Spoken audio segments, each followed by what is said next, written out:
Hello everyone, welcome back to my channel magical Meghali. I hope সবাই খুব ভালো আছো, আমিও খুব ভালো আছি। আমার কেরালা সিরিজের লাস্ট ব্লগে তোমাদের দেখিয়েছিলাম ভার্কালার পিসফুল ক্লিফ আর অ্যারাবিয়ান সি এর মাঝে অসাধারণ সানসেট। আর আজ আমি তোমাদের সাথে শেয়ার করব কোভালামের একটা বিউটিফুল বিচ রিসর্ট। তার সাথে থাকবে কেরালার এক অসাধারণ ও রহস্যময় স্থান যার নাম আজিমালা শিবা টেম্পল। সমুদ্রের গর্জন, ভক্তির আবহ আর মনোমুগ্ধকর প্রাকৃতিক সৌন্দর্যের মাঝে আজ আমরা ঘুরে দেখব আজিমালা শিব মন্দিরের প্রতিটি কোণ। কেমন লাগলো এই জায়গা, কেন হাজার হাজার পর্যটক এখানে ছুটে আসেন, সব কিছু জানতে ভিডিওটা কিন্তু শেষ পর্যন্ত দেখতে ভুলো না। তো চলো শুরু করা যাক আজকের ব্লগ।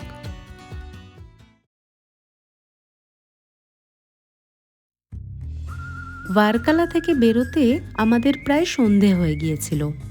আমরা যদি দিনের বেলা এই রাস্তাটা দিয়ে যেতে পারতাম তাহলে দারুণ সিনিক বিউটি চোখে পড়তো, বিকজ এই রাস্তার একধারে আছে ব্যাকওয়াটার, অন্য পাশে সমুদ্র। এটা হচ্ছে ত্রিভান্দ্রম সিটি, যা কেরালার রাজধানী। আর কোভালাম পৌঁছাতে আমাদের লেগেছিল 2 ঘন্টা মতো। ভার্কালা থেকে কোভালামের দূরত্ব প্রায় 55 থেকে 60 কিলোমিটার। তোমরা চাইলে ভার্কালা থেকে কোভালামে ট্রেনে করেও আসতে পারো। ট্রেনে আসতে সময় লাগবে ওই 2 থেকে 2.5 ঘন্টা। ত্রিভান্দ্রম বা তিরুবনন্তপুরমে ইন্ডিয়ার সব থেকে বড় মল লুলু মল অবস্থিত।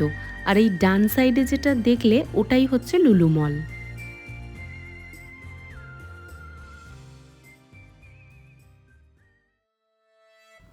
কোভালামে আমরা স্টের জন্য বুক করেছিলাম সোমা পামসোর বিচ রিসর্ট। এটা একটা আয়ুর্বেদিক স্পা রিসর্ট। রিসর্টের রিসেপশনে একটা কেরালিয়ান ভাইব আছে, যেখানে কিছুক্ষণ বসে থাকলে মনটা হালকা হয়ে যায়। তোমাদের একটা ছোট্ট করে রুম ট্যুর দিয়ে দিই।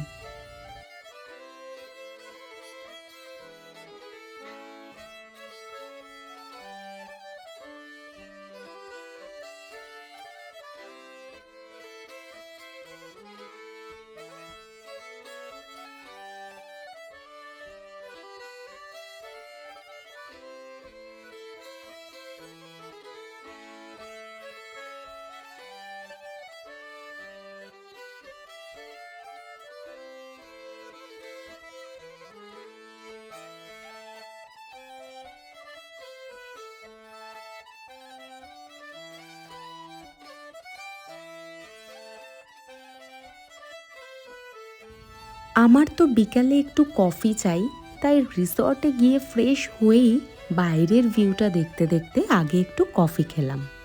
এই রিসর্ট থেকে বিচটা অ্যাক্সেস করা যায়, তো সাথে সমুদ্রের গর্জন আর বাইরে গ্রিক স্টাইল হার্টের ভিউটা দারুণ লাগছিল।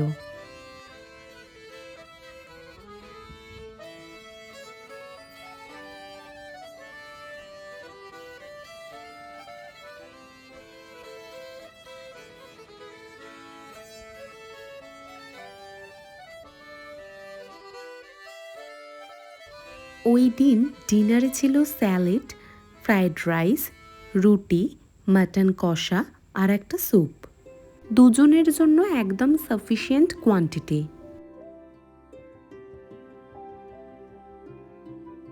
দেন ডিনার করে খুব টায়ার্ড ছিলাম, তাও একটু নাইট ওয়াকে বেরিয়েছিলাম দুজনে। তবে বিচে যেতে পারিনি বিকজ গেটটা বন্ধ ছিল, তো আশেপাশটাই একটু ঘুরে দেখছিলাম।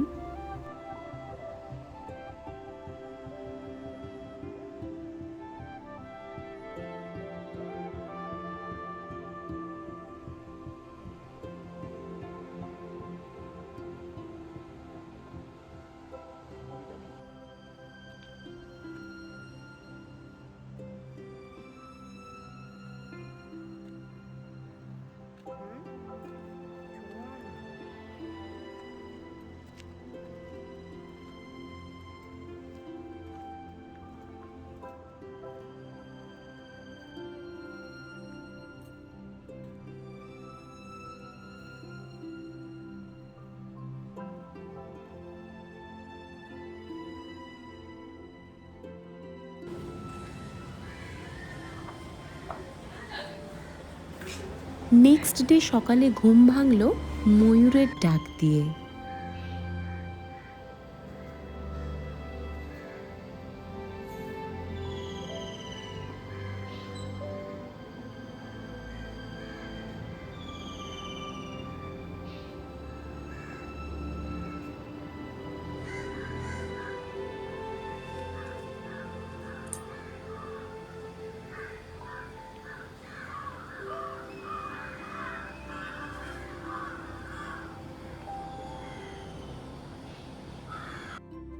Good morning everyone. আজকে ক্যালেন্ডার বলছে 5th মার্চ আর ঘড়ি বলছে এখনও 8:30 বাজেনি, ওই 8:20 নাগাদ হবে। তো কালকে আমরা এসেছি সোমা পামসোর রিসর্টে, কোভালাম বিচের একদম পাশে, মানে একদম বিচের এখানে, মানে আমাদের রিসর্ট থেকে যাওয়ার রাস্তা আছে। তো সোমা পামসোর রিসর্টে এসেছি। তো এখানকার খাবার দাবার নো ডাউট ভালো, মানে বলতে গেলে খুবই ভালো, দামটাও ভালো, টেস্টও ভালো, আর কোয়ান্টিটিও ভালো। বাট আমাদের এখানের রুমগুলো কিন্তু পছন্দ হয়নি, কারণ যে টাকা দিয়ে আমরা বুক করেছি, যে পরিমাণ টাকা দিয়ে, সেই পরিমাণ টাকায় কিন্তু মানে পুরীতে সোনার বাংলা ভিক্টোরিয়ার মতো হোটেলে থাকা হয়ে যাবে ভালো রুমে। বাট এখানে রুমগুলো অতটাও পছন্দ হয়নি। যাই হোক, তো কিছু করার নেই, আজকের দিনটা আমরা থাকবো, আর কালকে আমরা মোটামুটি বিকালবেলা নাগাদ বেরিয়ে যাব। বিকালবেলা কি, মানে রুমের যে চেক আউট টাইম আছে 12টা 12:30টার মধ্যেই আমরা বেরিয়ে যাব। তো আজকে তো পুরোটাই দিনটাই ঘোরাঘুরির মধ্যে দিয়ে কাটবে, দ্যাটস ওয়াই আর হোটেল চেঞ্জ করিনি। তাছাড়া অ্যাডভান্সও দেওয়া ছিল, বেশ অনেকগুলো টাকা, মানে হাফ টাকাই অ্যাডভান্স দেওয়া ছিল, তো চেঞ্জ আর করিনি। আর দেখা যাক, এরপরে আমরা সাইট সিনে যাব কোভালামের এখানে, আর তারপরে তোমার আবার বিচে একটু, এখানে সুইমিং পুল আছে, একদম কাছেই আছে সুইমিং পুল, মানে আমাদের যে রুমটা দিয়েছে, আমাদের রুমের থেকে একদম কাছেই সুইমিং পুল, অ্যান্ড এখান থেকে বিচে নামার রাস্তাটাও কাছে। তো পুলে নামবো, দেন একটু বিচে যাব, দ্যাটস ইট আজকের মতো এটুকুই। আর কালকে তো বেরিয়ে যাচ্ছি এখান থেকে। তো আজকে কী কী সাইট সিনে যাচ্ছি সেটা দেখতে হলে পুরো ভিডিওটা তো দেখতেই হবে, তাই না? এখন আমরা যাবো আপাতত ব্রেকফাস্টে, তো চলো ব্রেকফাস্টটা করে নিই। ব্রেকফাস্টে অনেক রকম আইটেমই ছিল, অ্যান্ড দেখবে সি সাইডে গেলে খুব খিদে পায়। আর আমি ব্রেকফাস্টটা খুব হেভি করি, বাড়িতেও আর কোথাও গেলেও। আর এত সুন্দর একটা দৃশ্য দেখতে দেখতে ব্রেকফাস্ট করার তো মজাই আলাদা, তাই না?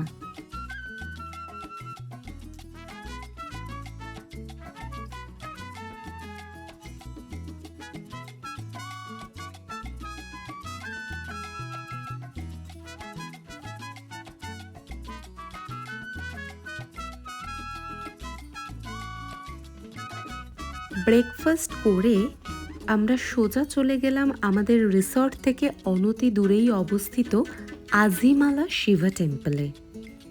এই মন্দিরের সবথেকে বড় আকর্ষণ হচ্ছে সমুদ্রের ধারে বিশাল প্রায় 58 ফুট উঁচু শিবমূর্তি।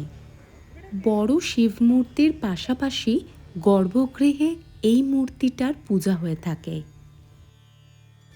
ভক্তি আর প্রকৃতির এক অসাধারণ মেলবন্ধন এই মন্দিরে এলে তোমরা দেখতে পাবে।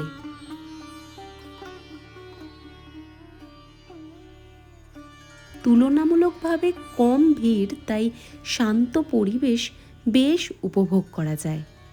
আর পাশেই আছে আরব সাগর, চারিদিকটা খোলামেলা হওয়ায় খুবই হাওয়া দিচ্ছিল, সমুদ্রের পুরো হাওয়াটাই আসছিল, আর এত ভালো লাগছিল যেটা আমি ভাষায় প্রকাশ করতে পারবো না। এখানে আমরা প্রায় 8 ঘন্টা মতো ছিলাম, বাট এখানে সি বিচে নামিনি, তবে অনেকক্ষণ এই চাতালটায় দাঁড়িয়েছিলাম।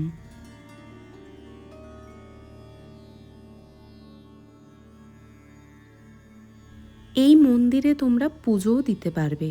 সত্যি বলতে এই জায়গাটা শুধু একটা মন্দির নয়, বরং এমন এক অভিজ্ঞতা যা মনকে শান্ত করে দেবে।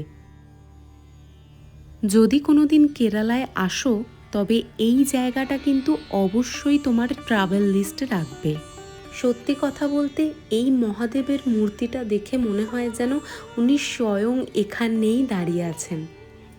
এত সুন্দর একটা অভিজ্ঞতা আমি মনে করি প্রত্যেক শিব ভক্তেরই করা উচিত।